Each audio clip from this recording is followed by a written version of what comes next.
Welcome to Pierce Podcast. I'm Mike. And this is Orlando, and we're on episode 221, and this is an incredible level up review.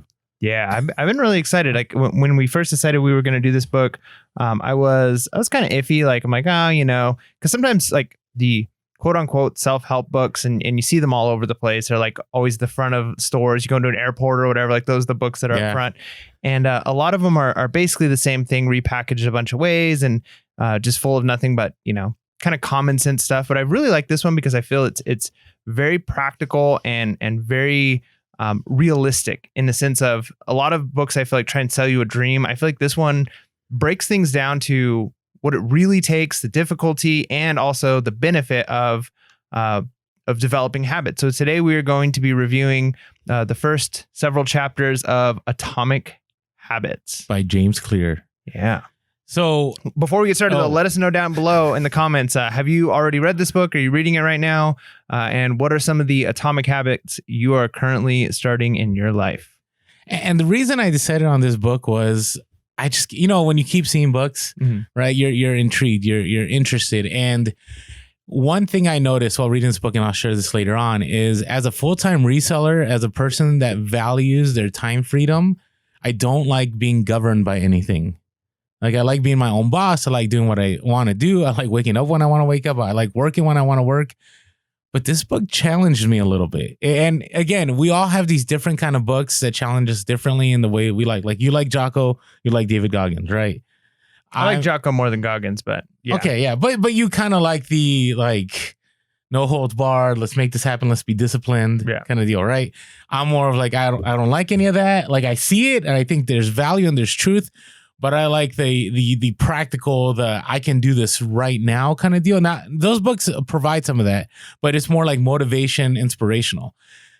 It's books like, what was the one we did with negotiation? How did I forget? Negotiation book. Never Split the Difference by Chris Voss, right? That one, like day one, you read it, you can go garage sale, you implement it, or you go to the store, or you're talking to your kids, like you can implement it. And that's what I felt with Atomic Habits. And it was interesting because the very first story they share the story of these cyclists, the British team that did horrible in the Olympics. And over time, they became one of the best teams, cycling. And so what they did is they improved a bunch of little things that culminated into a huge improvement that made them winners. And one of the first phrases on page 14, they say, as these and hundreds of other small improvements accumulated, the result came faster than anyone could have imagined. So I looked at this and I thought, what are all the small things in my life that I've been missing out on? Right? Very big. That's what I like about this. It gets to the nitty gritty. Like it basically like, is there something you can fit in between you waking up and you having your morning coffee that can change your life, which you think is, whoa, this is kind of crazy. Can this really happen? But if you do that over and over and over again, it can make some huge changes. Yeah, one of the quotes I really found interesting in this first chapter was that success is the product of daily habits, not once in a lifetime transformations. And I think that's really important to keep in mind as we're moving into a new year. A lot of times people make resolutions, and sometimes those resolutions are really big. Like I'm going to change everything in my diet. I'm going to change everything about my fitness. I'm going to change everything about, and it's this huge transformation. And there's something inspiring when we see people go through huge lifetime transformations. But even then, majority of the time, if those transformations stick, it's not a one-time thing. They worked really hard at something for a couple months and they achieved it, but it's years of little tiny small habit changes. And just to think, like if you were to cut one type of food out of your diet and you were to add one little bit of movement extra each day, over years, that compounds into a huge caloric deficit or increasing your fitness, or we could talk about that with finances or reselling. If you decide, how many listings, if I could just do a couple of listings here and there, well, 2 extra listings in the morning while you're drinking your coffee could end up to literally hundreds and hundreds of listings in a year, thousands of listings over the course of your reselling, which could be the difference that makes your business succeed. So when you think of success, it's not the big transformations that are most important, but most of the time it's small little habits that you develop. So what I liked is, and maybe it's going to be on later in the book, but it didn't do this whole, like, if you do this for 30 days, it becomes a habit, right? Because you always hear that. And the 30 days is tough to do, I find, especially when it's something, I mean, look at me, it's health related, or if it's something relating to, I'm gonna read a book, or I love reading books, but I have to really want to read a book for me to read it cover to cover within a day or so, right? And I find those books, but and if it's something I don't like doing, telling me, well, if you do it for 30 days, you're gonna learn to love it, like that's a hard pill for me to swallow. So let me show you how nitty gritty this goes. And I don't want to share too much from the story of the book, but I just want you guys to get perspective. So I want to go back to this British cycling team because it really laid out what he's talking about. So he talked about how this team wasn't doing so well. So the coaches began to make small adjustments in the professional cycling team. They redesigned the bike seats to make them more comfortable and rubbed alcohol on the tires for better grip. They asked riders to wear electrically heated overshorts to maintain ideal muscle temperature while riding. The team tested various fabrics in a wind tunnel and had their outdoor riders switch to indoor racing suits. But they didn't stop there. This is what I thouth was interesting. Brailsford and his team continued to find 1% improvements in overlooked and unexpected areas. They tested several types of massage gels to see which ones led to the fastest muscle recovery. This is the one that I thought was crazy. They even painted the inside of the team truck while They even painted the inside of the team truck white, which helped them spot little bits of dust that would normally slip by unnoticed, but would degrade the performance of the finely tuned bikes. That is the next level, right? You wouldn't think that's something so small. And so when you think about these small habits that lead to big changes over time, we are getting to the minuscule things. And that's what I liked about this, because it had me do, for lack of a better word, because we're resellers, an inventory check of my life. And what am I doing in the morning? What am I doing in the afternoon? But we'll talk about that a little bit later. But like you said earlier, it says habits are the compound interest of self-improvement. Wow. And I love that a big portion of this, like you said, it's not like a 30-day get rich quick type thing, because PRS Podcast has been against that concept since the beginning. Yeah. We've from the very beginning have said this is a long-term, a lot of work, a lot of sacrifice goes into being successful. And one of the things he says that I thought was interesting was time magnifies the margin between success and failure. It will multiply whatever you feed it. Good habits make time your ally. Bad habits make time your enemy. And it's so true, because even bad habits usually don't destroy you overnight. Typically, whether it's, hey, I just have a beer after work, or, I'm only going to, I only smoke a little bit, or it's just a little bit of this or a little bit of extra dessert. And yeah, if you just look over how am I doing today versus yesterday, it's like, man, I'm still healthy. Like, this hasn't destroyed me. But if you continue those habits over years and years and years, next thing you know, you're having health issues. Next thing you know, you're having financial issues. Next thing you know, so those little things might not destroy you overnight. And usually those kinds of failures in life, and when you see somebody who you can tell have just gone downhill, maybe you haven't seen somebody in years, and it's like, wow, what happened to you? It didn't happen from one day they were in a great place, the next day they were in a terrible place. Usually it's slow things, and time became an enemy. But the same thing is true with good habits. Good habits, you might implement something, and the next day it's like, man, I haven't seen the scale go down. I haven't seen my bank account go up. I haven't seen extra sales. But little tiny habits over time, when you look back over the course of 5 years, 10 years, it's like, wow, look at where I've come. And so part of the difficulty in this is looking for the patience that it takes, because when you develop a bad habit, let's say you've been eating well for months and months and months and things are going good, and then you have a few cheat days and a few more cheat days and the scale isn't going up tons, you're like, hey, this is fine. And so it's easy to think, no big deal. But it's hard when it's the other way. It's really hard when you get into, he kind of talks about at one point, like a valley of disappointment, where you think you should be seeing improvements and those improvements haven't come yet.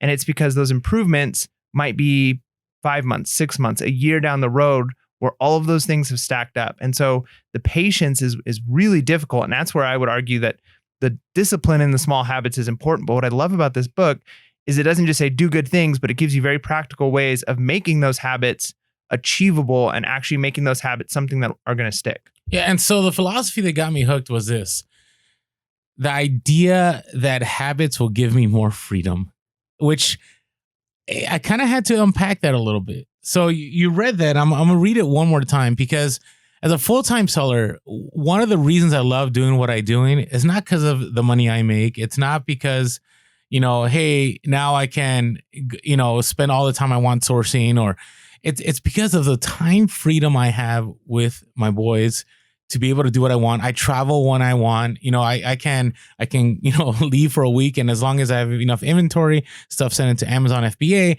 I'm good to go. Now, I don't live that laptop lifestyle at all. Don't get me wrong. No such thing as passive income. I have to work, okay? But I can choose when I work, but I've always, and Mike and I have gone back and forth in several podcasts about this. Like, I don't like the word discipline. I don't like feeling restrained. I'm not a fan of any of that. But the reason being is because now I'm my own boss. I like having my freedom. But the one thing I've noticed as a full-time reseller is I've lost a lot of freedom because I've let time get away from me. Right. So, I'll sleep in, or, I'll say I'll get to that later. And next thing you know, I'm telling myself I have no time to get things done. It's like, it's ridiculous. How could I not have time to get things done? I'm a full-time reseller. I dictate when I do what I want. So let me read this real quick again. James Clear here says, time magnifies the margin between success and failure. It will multiply whatever you feed it. Good habits make time your ally. Right. So this is about making time, it's kind of, you let money either control you or you control your money. Right? Same scenario with time. You let time control you, or you control your time. And so bad habits make time your enemy. And so I looked at this and I said, Orlando, it's time to make time more of your ally. Yep. It's time to put in good habits. Yeah, no, very good. And that's one of the reasons why Jocko's phrase is discipline equals freedom. And we talked about that with finance. Like, if you're disciplined with your finances over a long period of time, then you have the freedom to spend money how you want to spend it, because you don't have debt. You have more income coming in. And so these little habits are very beneficial. And going back to that idea of time, I misread. I said it was the valley of disappointment, but what it's actually called, the chart that he gives, is the plateau of latent potential. Yes. And the plateau of latent potential is a really cool thing. So imagine a graph, a bar graph. On one side, you have the results going up and down, going side to side, you have time. And so we always think it's going to be linear. We think that we start in this place and we figure, well, I'm going to lose this amount of weight, or I'm going to gain this amount of money, I'm going to get out of this amount of debt. And so you kind of create this like linear line of progress that you're going to achieve. But the reality is, a lot of times when you first start out, it doesn't go up. It goes up very slowly, and you're kind of not making the progress you think you should make. And it's more like a very drastic U, where it kind of is low, low, low, and all of a sudden it shoots up even past what you expected, but it takes time to get there. So the hard part is, a lot of people get stuck in that place of that plateau of latent potential, where they think they should be getting more. I should be further along. I should have more listings. I should be further out of debt. I should be better off in my health. But when you keep implementing those habits, then over time, you're actually going to realize, hey, I'm further along than I even anticipated. It just took longer to get to this point than I thought it would. Yeah, I think it's great. I mean, it applies to reselling 101 in the sense that so often you're a new reseller and you're expecting results within 30, within 60, within 90 days. But it may take 6 months, right? It may take a year. Now, there are, we've always said, there's those that are just able to make gold out of anything, right? That they land on something, they figure it out quick, and they're able to make that money. But for most of us, I would say common folk like me, it took some time, and that latent potential, if I didn't wait it out, if I didn't keep doing what I was doing, I wouldn't see where I was at. I wouldn't be able to be a full-time seller. I would have given up way back, and that's it. But if you're able to consistently apply good habits, now the vice versa applies too. If you just keep doing bad habits, I'm guessing your latent potential is disaster, right? And so you got to be careful what kind of habits that you're using. But this eventually, right now we're getting into a little philosophy, eventually gets into the practical. But I like what it says here. Similarly, habits often appear to make no difference. Right. So you're doing something good. You're expecting immediate results. We're like that. We want immediate results. I mean, that's why I love fast food. That's why I love, going to the movies. You like that adrenaline rush instantly. Similarly, habits often appear to make no difference until you cross a critical threshold and unlock a new level of performance. Right. And I would say, even in my own reselling, I feel like this last year, it was the final time when not the final time, but it finally got to a place where I felt like I unlocked a new level of reselling. I understood Amazon better. I understood eBay better. I understood my sourcing better. But, I was a hamster on a wheel, I think, for like a year and a half, 2 years, until I finally go, oh, okay, I now understand what I need to do, and I can make this better. Right. So I'll read one more quote and then I'll let you speak. I'm really enjoying this book. I really recommend, usually we say, hey, you can listen along, but I think this is a book you'll probably pick up and you'll probably go back to every once in a while. He says, people make a few small changes, fail to see tangible results, and decide to stop. You think, I've been running every day for a month, so why can't I see any changes in my body? Once this kind of thinking takes over, it's easy to let good habits fall by the wayside. But in order to make a meaningful difference, habits need to be persistent long enough to break through this plateau. Right. And that's everything we just talked about, but just wanted to sum that up. Yeah. And one of the things that he kind of argues in here, and I think it sounds small, but even this is a lot, which I think is in some ways encouraging, but he encourages a 1% improvement a day in like certain categories, right? Like, and so when you think about that, you're not thinking I need to change everything overnight. Some people want to have 100% improvement from their habits, the 100% in their business, 100% improvement overnight. And that is usually not sustainable, and it's going to fall flat and it's not going to work. But 1% sounds a lot better. But even that, because it's kind of a compounding 1%, like, if you were to give a number, 1% improvement the next day, 1% improvement again is going to be a little bit higher than just 1% because you're further along.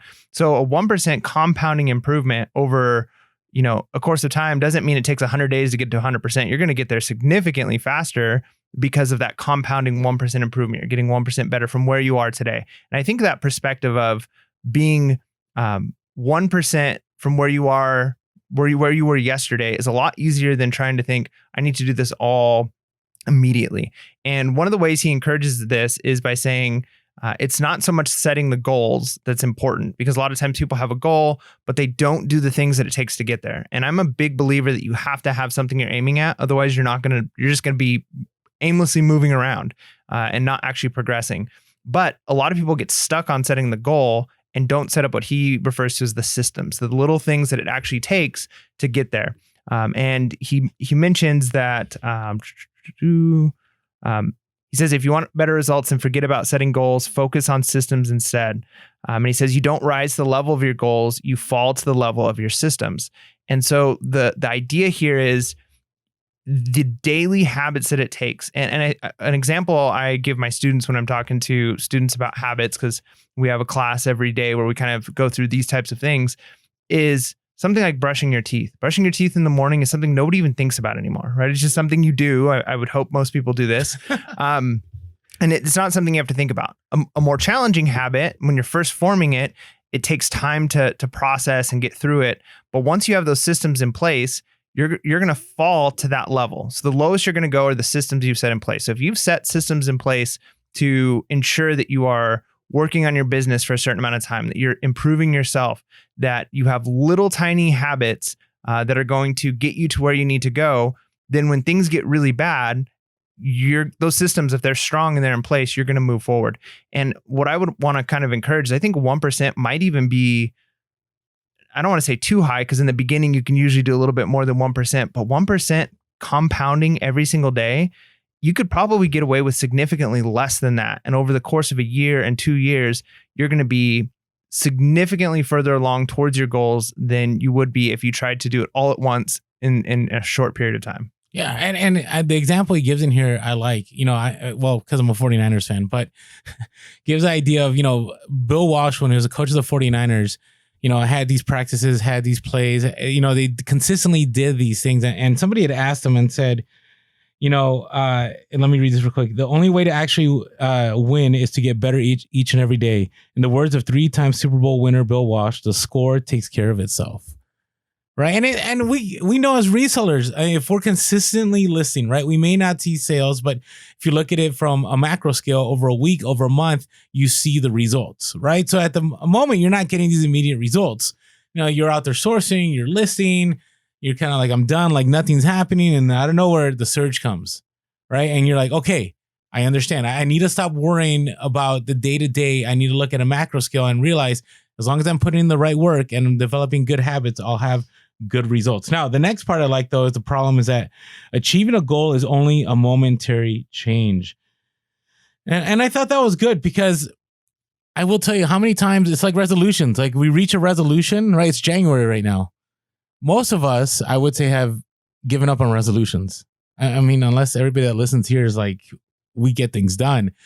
But the reason with resolutions, like you may achieve a goal. You may, after 2 weeks of working out every day and you've achieved that resolution, you're like kind of like, all right, I made it and that's it. Except a habit is something that sticks with you a lifetime. And what he talks about here, what's interesting is his definition of atomic habits. Do you want to explain that out? It was more, no, when I was thinking of atomic habits, I was thinking of an atomic bomb. Right? I was thinking like, boom, life changing. Yeah. So when we think of, science, you look at atoms. Atoms are the smallest building block of a cell or of anything, right? The atoms are the smallest thing that we know of.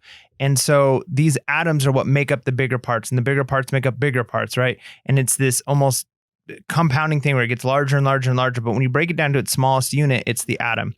And so the atomic habit is just small little things. See, it very tiny thing. I didn't see that coming. But these are the building blocks, like the smallest thing, whether it's I'm going to not hit snooze, and you build that habit. I don't hit snooze, and that's your habit. And it's a really small thing, but that sets you up on a path towards, success in other areas. And, we've talked about that in other books, 5-second rule and all these things. And a lot of those things kind of have the same idea of like little changes make a big difference. And so it's so encouraging because in some ways it takes a weight off of your shoulder. You're not stuck in this place where you think I have to change everything. But if I can just implement a new small atomic level, just the smallest little habit and the smallest little change today, and I keep this habit going, and then I slowly add on top of that and I make that habit better and better and better. And next thing you know, you've got the success, you've reached the goal. And I think the sports analogy is a great one. You can get on a football field and say, all right, we're going to score. And it's like, all right, well, that's a great goal, but you got to do something, right? And so you've got to, all right, each person has to do the thing they need to do. And it's muscle memory. Snap the ball, move forward. Or if it's baseball, it's that muscle memory of hitting, the muscle memory of catching, of running, all of those things, those little tiny things over the course of the game. Hey, we've got some points on the board.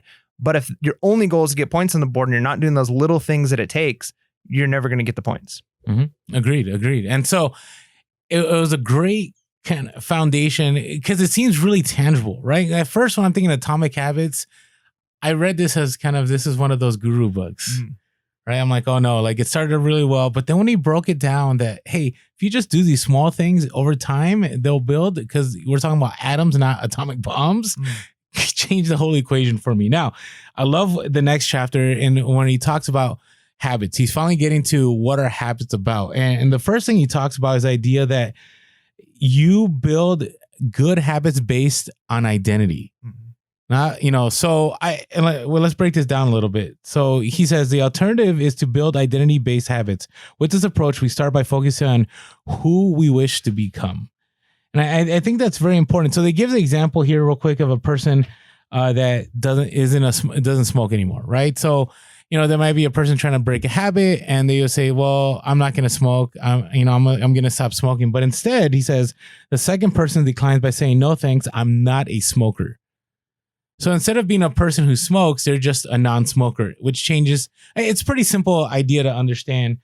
So let's say, if you want to, your goal is to be, I throw a really easy example, but kind of out there, a CEO of a company, right? And so your goal eventually is to be a CEO. Okay, how would a CEO function? Would a CEO sleeping until in the afternoon? Would a CEO not have their day arranged? Would a CEO, ignore people when they're messaging them? Or would a CEO, make constructs of time for people to meet with them? So instead of saying, hey, I'm going to not waste time, instead it's like, hey, this is who I'm going to be, and this is what I'm going to do to make that happen. Yeah, and he kind of shows like the 3 circles. So the inner circle is identity. Outside of the inner circle, you have processes. And then outside of that is outcomes. And a lot of people focus on outcomes, right? They're thinking they want to change the stuff on the very outside of the target. And if you think about it like a target, like that's not where you're really wanting to aim. But if you can bring it into processes, you're better off. But if you bring it to your identity, you're at the best place, because your processes and your outcomes are going to directly flow from that identity. I heard a quote recently that has just stuck with me, and it was something to the effect of aging and getting older is a beautiful thing because it's the process of you becoming the person you were always meant to be, in the sense of not like destiny meant to be, but the things you're doing today, you're literally making yourself into the person that you're going to be. And so part of the thing is you can almost reverse engineer that and say, well, who do I want to be when I'm 50, 60, 70 years old? What do I want my life to look like? Well, the process of aging is becoming that person. And so if I'm doing the things now that's going to lead me in a different direction than that person I want to be, you're not going to ever get there. But like you said, if you think of the identity of, I want to be, a grandparent of my kids and have built a legacy for them, or I want to have these types of relationships in my life, or I want to have this type of a job. And I think a good small example is I always have looked at dress for the job you want, not the job you have, right? And part of that is an identity thing. If you go into an employment and your identity is, I am a valuable member to this team and I'm going to help this team succeed. Or if it's your own business of I am a successful entrepreneur that works really hard, it changes what you do when you get up in the morning. And of course there's delusion, right? But outside of the delusional, even if you dress like Batman, you won't be Batman. Right. True. Okay. So outside of that, but when you make it your identity, I think the smoking one is such a good example of, I'm no longer a smoker. If your identity is, I am a person who's going to try not to smoke tomorrow, as opposed to, I'm not a smoker anymore, I'm not going to let that identity hold me. Then you figure out, what are the little tiny habits that it would take for me to be that person, that identity that I want to have. Yeah, agreed. So he suggests on page 39 that it's a simple 2-step process. And simple, obviously he doesn't mean like easy. It's simple, like this is the way to do it, but it takes a lot of work to get there. 1, decide the type of person you want to be, and 2, prove it to yourself with small wins. And that's what I like, is the small wins component. So we're slowly, as the book is building, the book is very philosophical in the beginning. Like, this is why it has to be Atomic Habits. This is what Atomic Habits are. Here's how you get here. And then eventually it gets into the practical components. But before I get that, let me read this real quick. The first step is not what or how, but who. You need to know who you want to be. Otherwise, your quest for change is like a boat without a rudder. And that's why we are starting here. Quite literally, you become your habits. And I love another one too. He says, your identity emerges out of your habits. Every action is a vote for the type of person you wish to become. And I think a lot of times, especially if you're younger, even if you're like younger than me, you're in your early 20s, you're a teenager, you kind of have this idea of immortality. Life is just going to go on forever. The things you do right now aren't going to matter. But before you know it, you're getting older and older and older. And all of those decisions you made in the past, it's like, well, I can't really undo those things, right? I don't want to waste my time watching Netflix instead of reading something that's going to improve my life or spending time with my family. But you think, what's one more night? What's one more night of binging on Netflix instead of, going on a walk with my wife? It's just one night. Tomorrow I'll do the walk. But every time you're doing that, you're actually building those bad habits. Today I'm casting my vote. I'm going to be not the person I want to be, but I'm going to be this other person. And over time, those stack up, and then it's really hard to undo those. But if you make that decision, and that's why another quote that I heard a long time ago, and it all goes along with this, is imagine the very next decision you make is the most important decision in your life. All right. And if you think about that, like, I don't have to worry about what I'm going to be doing 5 years from now. And but just think of the next decision. Oh, should I pick up the shake at the drive-thru, or should I just drive home and eat a banana instead, right? And if you think of this decision as a life-changing decision, as opposed to, it's just one time. It's just one time. But if you think about that and you're casting your vote every time, before you know it, the votes have stacked up in favor of that person you want to be, that identity you really want to be, as opposed to fighting against yourself. Because that's really the thing, is you're either your own ally or your own enemy. Yeah, true. And what I like about this is that, he brings about the point that, yes, habits are meant to be good things if you implement the right habits, and they can bring about an entire change in who you are in a positive manner. And so the last chapter, before he gets into the practical, he reinforces this idea of, you can definitely build better habits, and there's simple steps to do that. So the next chapter is about these 4 simple steps.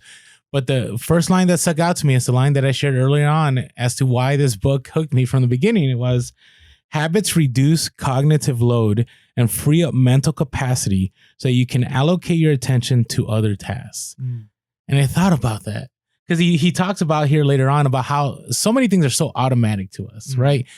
You wake up, right? My habit always is I wake up, first thing is I look at it is my phone, which may not be a good habit, or maybe it is, right? But brushing your teeth in the morning is a good habit, right? I hope so, right? Using mouthwash, right? Working out, eating bread, all those different things. They're automatic. Like, you don't have to think. You don't have to plan out and go, tomorrow I think I'm going to wake up and I'm going to brush my teeth. And then after I brush my teeth, I think I'm going to use mouthwash. And then after that, I'm going to floss. And then after that, you don't have to, those are all automatic habits that you don't have to think about anymore. Like, they're not taking up any space in your mind. And so I thought it was really good to bring that out, because what he's trying to say here is like, hey, why don't you build these habits so they become automatic? He says they make you think that you have to choose between building habits and attaining freedom. In reality, the two complement each other, right? So if you make habits, you will gain freedom, right? Habits do not restrict freedom. They create it. In fact, the people who don't have their habits handled are often the ones with the least amount of freedom. I will tell you, as I was reading this book, I kept thinking about my own life. I'm like, that might be me. Like that. I think I have all this freedom, which I do, but at the same time, I don't. I mean, how many times am I rushing to the post office, or how many times am I rushing to get things done? Well, if I had a lot of time, I wouldn't necessarily have to rush all the time. Yeah. I mean, that's one of the reasons why kind of the silly example that am I late to the podcast so much? The silly example everybody gives is, and it's not even a silly example, but it's just a interesting thing until you really break down the importance of it, that Steve Jobs pretty much wore the same outfit every day, right? Or other people have very limited wardrobe, so they're not spending time, because there was a time when I would wear a different tie to work every day, and I had literally hundreds of ties. I would just collect them from thrift stores, and it was just kind of a fun thing that I would do. And I would spend time every day like, all right, well, does this tie go with this shirt? As opposed to somebody who's got, maybe if you have to wear a shirt and tie, maybe 2 ties, and all of your shirts match those ties. That takes that decision, because you end up having decision fatigue. And like you said, if you had to every day make the decision to brush your teeth as opposed to it being a habit, you already are spending that capital, that cognitive inventory that you have available for you for the day. It's a limited pool of decisions you can make. And the more of them that are habits, it frees you up for more important decisions. If you don't have to worry about what you're going to do, if you know this is what I'm eating for breakfast, I eat this for breakfast, I drink, an example in my own life is that I drink at least a gallon of water a day. And when I first started that, it was really challenging, and I would have to like mark and like keep the timer on my watch. Like, okay, it's time to drink more water. And now I just drink, and I don't even have to think. And I'm going through easily a gallon a day, and I don't have to think about it. And there's tons of health benefits for that. And so those habits, it frees up a lot of time. And the 4 steps that he gives for building those habits is make it obvious, make it attractive, make it easy, and make it satisfying. Yeah, this will take some time, right? But the time you put up front will save you time later, right? Because if you're building a habit, it should be automatic. It's not something you have to think about. So I like some of the examples are easy, right? So let's talk about like not eating a donut, right? So he breaks it down into the 4 things, right? And it's the 4 questions, right? A cue, a craving, a response, a reward. Right. So the easy one I thought was, at least, I don't know, for me was, you smell a donut shop as you walk down the street near your office. Right. So that is the cue, right? You see the donut shop, you're like, interesting. Your craving is you begin to crave a donut, right? Your response is you buy a donut and you eat it. Right. And the reward is you satisfy your craving to eat a donut. Buying a donut becomes associated with walking down the street near your office. Yeah. And then you almost have to change. He talks later about environment, but yeah, you almost have to change your environment in order to avoid those things, because it's easier to avoid temptation than to resist temptation. And so a good example, I think donuts is a good one. I know I smoked cigarettes years and years and years ago. I think I brought it up on the podcast. Yeah, you did. It always cracks me up when I hear it, because I could never see you smoking. But it was like right out of high school, and it was only like a year that I did it. And there's certain things, right? It's like after a big meal, then you want to smoke. Or if you're hanging out with friends at a certain place and everybody smokes at this one place, then it's the cue. Hey, we're standing outside the office right now. All my friends are around, craving, everybody's lighting up. Then the response, I do too, reward, satisfied the craving. And it builds a negative like loop.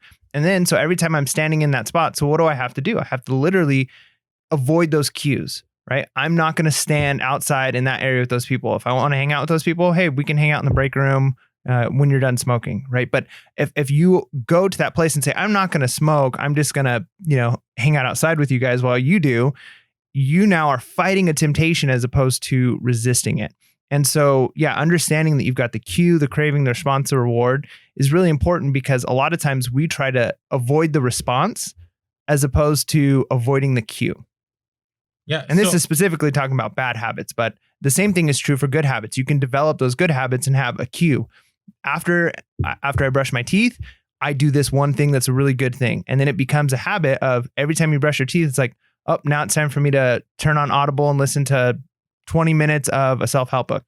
And then you don't even have to think about it. It's just something you do. Yeah, we'll talk about it. It's called habit stacking. Yep. It's later on in the book. It's good. So he ends with this, and for whatever reason, I never thought about this. I mean, who thinks about this? I mean, you have to be like stoic and sitting in a chair and just pondering things, I guess, to come up with some of this.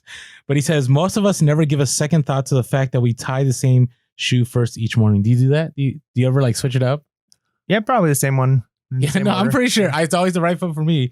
Or unplug the toaster after each use. I don't unplug. Do you unplug your toaster? Yeah. Are you supposed to? Well, I do, because I take it off the counter. But okay. I didn't know you were supposed to. I have a limited counter space. No, I hear you.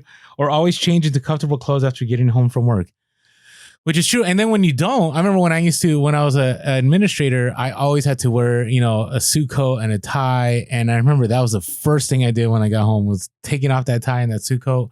Right. You would never see me eating dinner with my suit coat and my tie. Right. It was an automatic habit. So after decades of mental programming, we automatically slip into these patterns of thinking and acting. So now we get into the practical, into the first segment of, how do you make these habits happen? But before we get there, it is time to share a little bit about our sponsor. So one of the automatic habits I've been having is using my skull shaver. Yeah. And it's such a good habit, because I would only shave my head like once a week when I was using clippers.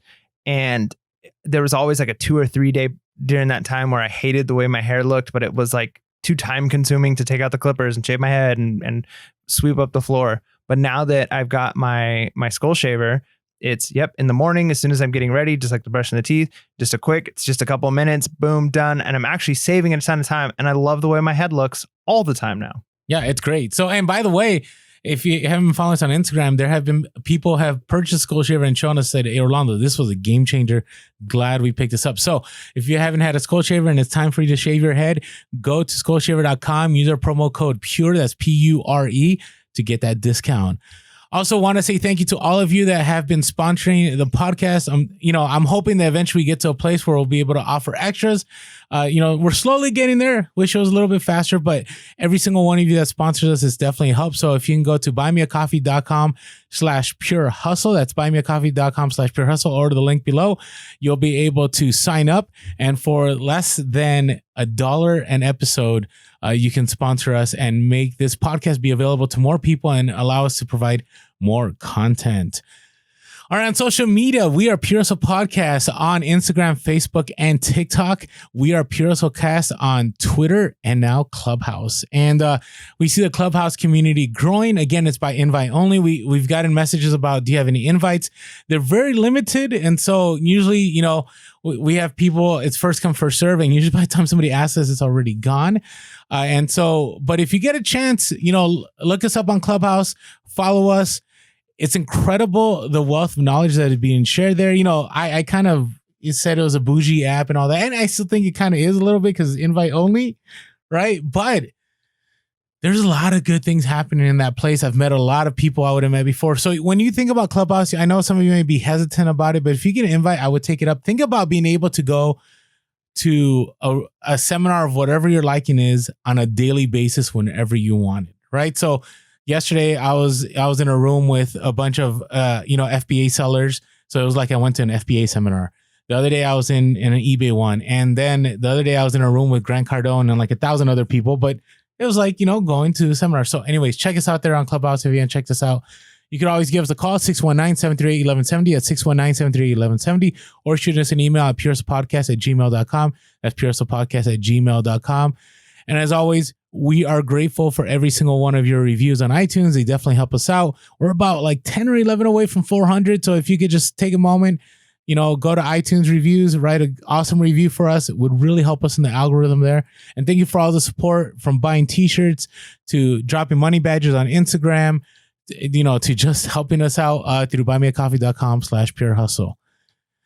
All right. Are we ready for part 2, getting more practical? Yeah. This chapter is titled "The Man Who Didn't Look Right." So one of the things it kind of starts off with is this. I like this quote. It says, "If you're having trouble determining how to rate a particular habit, ask yourself, does this behavior help me become the type of person I wish to be? Or does this habit cast a vote for or against my desired identity?" And so one of the first practical things is actually trying to identify and looking for the right types of cues, predicting cues that are either going to give you a good habit or a bad habit. When I hang out with these people, I tend to do things that move me towards my desired goal.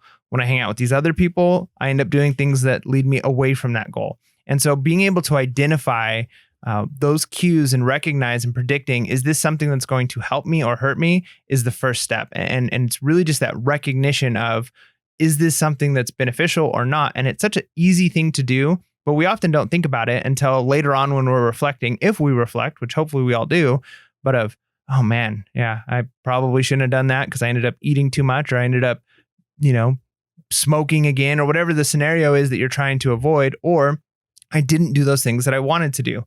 Whereas if you can spot it in the moment, you're going to be much better off. So I'm going to jump towards the end part of this chapter, because it gets really practical in the sense that, yes, you are going to become basically the end of all your habits coming together, right? Those habits build you into the person that now looks right, that doesn't look right, right? Because when you build habits, James Clear argues that under the direction of your automatic and non-conscious mind, you fall into old patterns before you realize what's happening. That's what you were just talking about. Unless someone points it out, you may not notice that you cover your mouth on your hand whenever you laugh, that you apologize before asking a question, or that you have a habit of finishing other people's sentences. Right? So it's you got to do the practical, but it's very hard unless you do an inventory check. So I'll give an example. I used to, all the time when I was nervous, I would put my hand on my head and I would just do this the entire time. If you're watching the YouTube, I'm just like rubbing my head and talking, and it was super awkward. Like I didn't even know I was doing that until years ago. My significant other had mentioned it, said, "Orlando, do you know that every time you talk to important people, you rub your head? It just looks weird."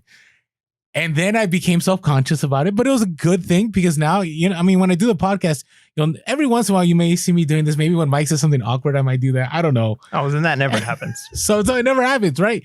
But it was a habit, right? It was unconscious. I didn't even recognize it was happening. So what this requires is an inventory check of what you do. So what I love is later on in this chapter, towards the end of the chapter, has this thing called the habit scorecard, which I was already doing some of this before I came down to the podcast, because I was looking at this and said, I want to do more of this. So what he suggests is you put a list of everything that you do, right, throughout the day. And on that list, you put a plus sign if it adds, to what you want to become, who you want to be. You put it equal if it's neutral, and you put a minus if it takes away from it. Right. And I was very shocked that I was looking at all these things. I was thinking about, like, this morning when, I set 3 alarms when I wake up, right? So if I want to wake up at 8, there's one at 8, 8:05, and 8:10. And to me, it's a bad habit, right? Because I'm giving myself that leeway, right? The 5-second rule was like, once 8 o'clock hit, you 5, 4, 3, 2, 1, I'm getting out of bed and I'm going to make things happen, right? And so I looked at that and I said, okay, negative, negative, negative. I'm going to remove those other 2. I need to keep the 8 o'clock alarm. Like, that needs to be part of what I do.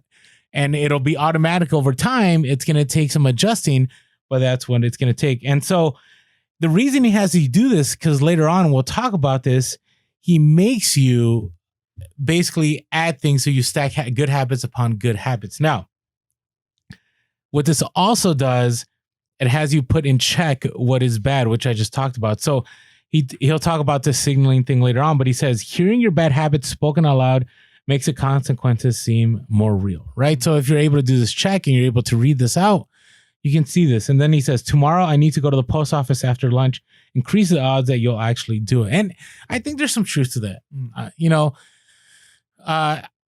writing stuff down. Do you do a daily, like, this is what I'm going to do today? Do you have a to-do list kind of deal? Yep. Okay. All right. And religiously. Do you find that you get more stuff done when you do that? Oh yeah, absolutely. And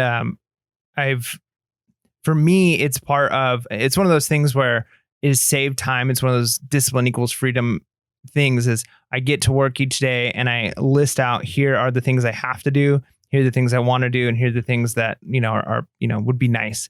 And then at the end of the day, if there's things that didn't make it, I didn't get done, or if things have come up, I put it on my schedule. So I didn't do this thing on Monday, I need to do it on Wednesday, and I put it on my Wednesday, and then it frees it from my mind of I don't have to think about this anymore because I already put that I'm going to answer this email or I'm going to resolve this issue on this date. So yeah, that is one of the things that I do habit-wise that has been very useful. All right. So that's just a stepping stone of the practical. So then we get to chapter 5, right? So now he starts getting into how do you start these new habits? So he says that doing these habits, right? Starting these habits, they increase the odds that people will stick with habits like recycling, studying, going to sleep early, and stopping smoking, right? So the idea is implementation, right? Intention. So I'm saying, hey, when X happens, I will do Y, right? And it's very hard to think about that in the sense that, like, you have to actually do an inventory check. You have to look, because if you're just going haphazard through life, which I love haphazard through life, but I'm telling you, it's limited my time, right? You don't get a lot done. But if you're able to say, hey, if I'm going to do this, then I'm going to do this, it changes everything, right? And here's what I like what he says. He says, many people think they lack motivation. What they really lack is clarity. So I like that, because there's sometimes I don't want to do things. And you know what? If I had just put together that implementation intention, I probably would have done it. If I said, hey, if this happens, I'm going to do this, I would have the clarity and I would make it happen. If somebody asked me to do something, I don't want to do it, unless they tell me exactly how to do it, a lot of the times I don't want to and I never get it done. So you got to make sure that you put yourself in a place that it's clear, you know what's happening, and you're going to make it happen. And so one of the ways he does this is through habit stacking. Yeah, habit stacking is, I think, a great thing because it's automatically adding on to something that you are already doing. So like you said, when you're teaching your kid, I mean, I'm teaching my son now. He's been brushing his teeth since he was little, but we have to add a little bit more. But he's not at the place yet where he's flossing or using mouthwash or those things. But like you said, you might have as a kid started with just I'm brushing my teeth with just a toothbrush and no toothpaste on it, and then eventually you learn, you add, and now like you don't think about those things. But what if, like you said, you add, okay, after I'm done brushing my teeth or while I'm brushing my teeth, I listen to that great work of literature that I've always wanted to read, but have never found the time to do it. I'm going to listen to Moby Dick while I'm brushing my teeth, right? So the 5-minute process in the morning of brushing my teeth, flossing, all that stuff. Well, 5 minutes a day, over time, it adds up. And then it's not even something you think about. Or while I'm drinking my morning coffee, I'm going to do a little bit of meditation, or I'm going to do a little bit of devotion, or I'm going to do a little bit of, inventory check on my life. And then it's just the habit of what you're doing. So if you already drink coffee every morning, then you just add something on top of it that's also beneficial, and it becomes the cue that the current good habit becomes the cue for the new good habit that you want. Because we already talked about cues being the primary thing. And the two that he says are most common are time and location.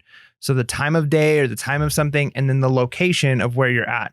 So if while I'm in the kitchen doing this thing, I'm also doing this other thing, or while I'm drinking my coffee, this is when I do this other thing. And it creates that positive cue for you. And so in the same way that after eating a big meal or standing out, on the side of the building at your work might make you want to smoke a cigarette. Well, if you create the cue of this new time, this new place where I'm already doing something good, I'm just going to add the good habit here. This is when I'm going to, do 10 push-ups, or I'm going to do 10 body squats while I'm brushing my teeth. Whatever it is, right? Wow, that's intense. Hey, but little things like that, because you create the cue. And next thing you know, for me, it was listening to, there were certain books that I would only listen to, a certain genre of book, like a fantasy, that I would listen to when I was running, back when I used to run. And then I would, be doing something. I'm like, I'm just going to listen to it while I'm driving. And as I'm driving, listening to a book that I'm listening to, I get the urge to run. I feel like, man, I should just be running right now. Yeah, why? There's that cue response. Yeah, exactly. So I have the new cue. The cue is triggered. Oh, I should be doing this thing. And to think of like, I hate running, but like this thing is actually making me want to run because I've stacked a habit. I've created this cue for myself of I should be doing this thing right now. Yeah. Oh, it's so powerful. And again, this is why I think it's great to do the habit scorecard first, because unless you know what are the consistent habits that you're doing, it's very hard to add more habits in that timeline. So, for example, I think of like as a reseller, right? I think one of the pitfalls for a lot of resellers, including myself, is consistently listing every day, right? So I've shared on the podcast, sometimes I'll list 5, sometimes I'll list 10. Lately, I've been trying to list 20 to 25 a day because I'm just trying to get my business up and running. And we'll share how that helped in our new update episode coming about in a week. But, if you're able to say, hey, for example, myself, right? I have kids. So after I drop off my kids at school, I'm going to go home. I'm going to work out, but I'm not going to eat lunch until I've worked out and I've listed at least, 10 or 15 items. If I make lunch my reward, I'm going to be more likely to push my day ahead and make sure I get things done early so I can make room for myself later, right? I don't have to make any effort. I don't have to rearrange my schedule. I know that's exactly what I'm doing. So, he gives an example. After I blank, I will blank, right? And so you keep stacking, and eventually you're not having to take the mental space to figure that out. It's such an easy concept, but it spoke a lot to me because I am very big on like, I'll get to this today. I'll get to this whenever. And next thing you know, I don't achieve some of those, right? I don't achieve those goals. That's why systems are better than goals. And he argues that in the first chapter. Now, he says, overall, habit stacking allows you to create a set of simple rules that guide your future behavior, right? So it makes things simple. So I really enjoyed it. So again, he goes back to that inventory, right? To check what you do throughout the day. And he says, habit stacking works best when the cue is highly specific and immediately actionable. So it can't be this vague, abstract, pie in the sky, like, hey, I'm going to make sure that I work out tomorrow in the afternoon and I'm going to work out every afternoon. Instead, it's, hey, I'm going to work out in the afternoon after I do this and before I do this, right? So it just becomes automatic every single time. Does that make sense? Yeah, no, exactly. You're triggering the craving of the habit because of a cue you've set in place, and it can take a long time. He doesn't give like specific timelines. Like it takes, like you said, it takes 21 days to form a new habit or something like that because everybody's different. Everybody's going to have a different amount of time, and from my experience, bad habits form a lot easier than good habits. Mm-hmm. And so it's challenging to recognize that it could take months, maybe a year before that cue, craving, response, reward of a positive habit is fully in place. And a lot of people don't want to think that kind of long term, but that amount of time is going to go by no matter what. Like a year is going to go by. And so I'll give you an example. Taking vitamin and fish oil every morning and then before I'd go to bed. And I did that like religiously for like 3 months. And then some other stuff happened. My diet got messed up, and I realized that part of taking that fish oil and the vitamin came with after I ate my good breakfast in the morning, and then in the evening as I was meal prepping for the next day. Once I stopped eating that breakfast and meal prepping, I stopped taking the vitamin and the fish oil, right? Even though I've had a habit for 3 months, that habit went away. I hadn't locked it in enough. Now, if I'm doing those things, if I'm meal prepping, I should go take my vitamins. So the cue is still there. It's still locked in, but you have to, that's one of the things that makes habit stacking so beneficial is if you stack it, if you make the cue something you're already doing, it's less likely to go away as opposed to if you try and habit stack all new things. Yeah. No, it's going to be more challenging. If you try to change your life all in one day, it's not going to happen. No. Right? That's why you look at the good, you keep the good, you remove the bad, and you replace it with good. And over time, it becomes a habit. And, I will say, I'll revisit and we'll have a conversation about this in 30 days and go, hey, where we're at. Because, again, these habits should be sticking with you. Right? And so now the next chapter, he gets even more practical about the idea of environment. Mm-hmm. So one of the examples he gives is about people in the office they wanted to see how healthy they would be. Would they drink more water? And they found that once they put water in easy locations for people to pick up, more people drank water and bought less of the soda. Even though the soda never changed, the soda was always in the refrigerator in the room. People had easier access to water. It was around them. It was part of what they saw. And so they did that. So I'll give 2 examples from my own personal life where I really believe environment changes habit. So the first one is growing up, I had always, the TV had been the center of like our living room, always. And it is right now. So the bad habit came back. But there was a time when I had little kids, when those of you that, that are married or have been married and have kids, those stages when you have those small kids, like you think you're going to be the best parent in the world. You're going to make everything right. Like your kids are going to be flawless, right? We all, maybe it's just me, but I think we get into this place. And so we read all these books, right? And a book I read was that if you remove your TV as the center of attention in your living space, it'll create greater family time, more time of engagement with one another, and TV watching won't be your primary thing that you do. Because growing up, the TV was always there. Even during dinner, we would be, TV would be on the side and we'd be eating dinner, watching TV together. And I did that. I did that for about a year. We moved the TV from the center space. We put on the side. We kind of put on the side of the couch. So when you're sitting on the couch, you couldn't see a TV. It was on the side. And it worked for a long time. And then video games showed up and then that all ended. But it's very true. Another example, though, it still sticks to me to this day, and a shout out to Sell Quick, Ship Quick. They have no idea that they are part of a good habit, is that when I would stay at their place in LA, they would have their guest room, and in their guest room, they had a drawer full of water bottles, like just water. And, I drink water, but I'm not a big fan of drinking water. Be real. I don't even have Diet Dew right now, and it's because I forgot to go to the grocery store. Bad habits. So, they have this water, and just because the water was there, every night before I went to sleep at their place, I would drink water just because it was there. That's it. And guess what? What do I do now? I have water bottles next to my bed all the time. And I drink water in the evening. I drink water in the morning when I wake up. And just the environment changed everything. Right. And so something super small, but to this day, it's been probably, I haven't hung out with them in a while because of COVID. Let's say it's been a year. That habit is still there. Yeah. So the environment changes everything. And environment is so key. And again, it's one of those things you have to take a little bit of inventory or reflection on your life and see what kinds of things you need to do. Simple things like, for me with fitness as an example, setting my workout shoes by the door, having my clothes for the morning already ready to go, or having a gym bag packed and easy to grab. That environment changes everything. When my alarm goes off at 4 a.m., and all I have to do is grab the stuff and walk out the door, as opposed to I'm digging through drawers, I'm looking for this. That kind of frustration would mean, I'm just going to lay down. There's less stress. We'll try this tomorrow. Yeah. So the environment does change a lot. And again, in a negative way, when both my employers decided to do this, when I worked at the other school and then now at my new school. The one where I worked at? Yeah. Okay. They decided we're going to get snacks in the teacher lounge, and it's going to be, snacks and all kinds of junk food, and, help yourself to one or two, and it's there for you if you want it. Well, I would go up to the printer room all the time, and I almost never went into the teacher lounge. But once there were like cookies and donuts and, beef jerky and all that stuff in there, it was like, I'm just going to walk in real quick. I'm already up here. I'm going to grab one of these.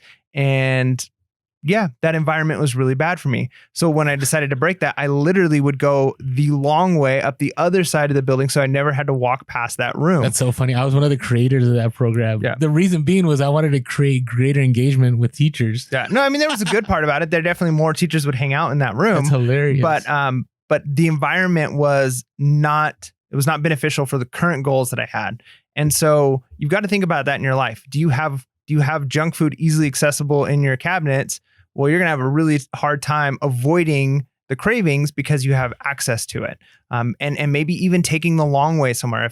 If the liquor store that you stop at, when you had a rough day is on a certain route on the way home, maybe you got to go an extra mile to get home, go the long way to avoid that queue, to avoid that craving, and to change your environment. So think about that. How do you have your reselling room set up? How do you have your living space set up? All of those things, if you can make minor changes in your environment, to make it more suitable for your positive goals, you're going to be more likely to succeed. And there's a great example here about sleeping, and that your bedroom should only be for sleep, right? He says that, and it's interesting because I personally have experienced this. So back in the day when I wasn't on my own, like that's what it was. Like I would go to I think I would go to bed like at 10 in the evening, which is like super early for me now. I can't even imagine being in bed by 10 o'clock. Like that's out there. I'm usually in bed by 7 or 8. Yeah, I'm a night owl now, right? But the reason being, and this is why, because now like I'll be on my phone, right? I'll be on social media. I'll be, sending offers. And it makes it harder to fall asleep. Yeah, it does. Because at one point in time, right, it was, hey, once I entered that space, all the technology was gone. Everything was done. This is why my kids do not have TVs in their bedroom, because I'm very big. Like, hey, you go into your room, like your room is only intended to sleep, right? Because what I recognized growing up is my parents put, and I'm not saying you're a bad parent. We all have our different ways of parenting, okay? But growing up, my parents put everything in my room. I had my own TV, I had all my consoles, I had everything. And you know how much time I hung out with my parents? Zero. And I remember growing up, I told myself, when I have kids, I will not have all that in their room, because I want to actually be involved in my kids' lives. And so now the center of fellowship and engagement is the living room with my kids, because they don't go off to their rooms to go hang out. Now, they're getting older, so that's probably going to change here soon, okay? I'm not saying that's going to be like that forever, but I'll enjoy it while it's there. But it's very big. And so I looked at this and I thought, because the last 3 nights I've been purposeful about, like, when I enter my room, I'm not going to get on my phone. I'm just going to, no matter how long it takes to go to sleep, and boom, I've been able to sleep pretty well. And so I think there's something, no, not there's something, it's true. Environment does change everything. Now, I do like how he takes things to a different level when he starts talking about, you add this to when you are in different relationship spaces. I don't know if you remember any of that, but one of the hardest things I think people like, you've mentioned you don't like small talk, right? But one of the best things you can do as a reseller is networking, which all starts with small talk, right? So he talks about, hey, if you're in a certain environment, you establish this habit that if I enter a social setting with people I can network with, I'm going to make sure the moment I enter a room, I find somebody I don't know, and I'm going to start talking to them. And as you keep doing more and more of this, it just becomes habit. It becomes second nature, right? And that's something I developed in my own life. I've mentioned before that I had a boss that whenever we would go to conventions, he would say, I don't want to see you. Don't talk to me. Maybe at the end of the day, we'll connect. And he was very harsh at the beginning, but it was because he kind of wanted to make sure we understood, like, don't talk to him. And the reason he did this is because he wanted us to mingle and wanted us to branch out and talk to other people instead of being cliquish and not learning anything. And sure enough, now whenever I attend anything, I am always like, when we went to eBay Open, I'm like, all right, let's Mike. And I went and talked to a bunch of other people and it forced Mike to talk to other people, because it's a habit that formed. So think about not habits just in your own personal space, but in relationship space, how you interact with others. Oh, that's great. And then as we move into our last chapter for today, chapter 7 is the secret of self-control. And one of the things I liked about this is towards the end, he mentioned self-control is a short-term strategy, not a long-term one. And what he really argues with self-control is it is very beneficial to exercise self-control when you need to, but that shouldn't be your primary focus. Your primary focus isn't, I'm just going to muscle my way through this. If you think back to the idea of cues and cravings, self-control a lot of times is avoiding the cues and, if absolutely necessary, doing something to avoid the craving. But if you get to the point where you're already having to make the response and make the decision, you're in a bad place. So you have to build the habit so that you avoid that liquor store. You avoid those people that bring you down. You avoid the TV at night if it's what's keeping you up, or whatever the situation is, so that you are when you have to exercise self-control. So for instance, stopping smoking is a good example, I think. The cues, right? Some of them are simple cues to try and avoid. Hanging out on the side of the building during the 15-minute break at work, right? Okay, avoid that cue. That one you can do. Or in reselling, like you're sourcing way more than you're listing. You're spending way much more money. Okay, take a different route to avoid the source. What he says here, he says, rather than make it obvious, you can make it invisible. Yep. And some cues though are harder to avoid, right? A full stomach, right? Well, when you eat, and now that was the cue of I smoke after I eat. Well, that one's a little bit more difficult. You're going to have to exercise self-control in certain situations. In certain scenarios, self-control is your only option, but it shouldn't be your primary focus. And so it says one of the most practical ways to eliminate a bad habit is to reduce exposure to the cue that causes it. So people, he says, with high self-control tend to spend less time in tempting situations. So it's easier to avoid the temptation than to resist it. So your self-control should be exercised in the least amount of resistance. There's less resistance towards the bad habit, and really that's kind of what we're talking about. Self-control usually is avoiding the bad habit. There's less resistance at the cue phase. There's a lot more resistance once you get into craving and the point where you're actually having some kind of response.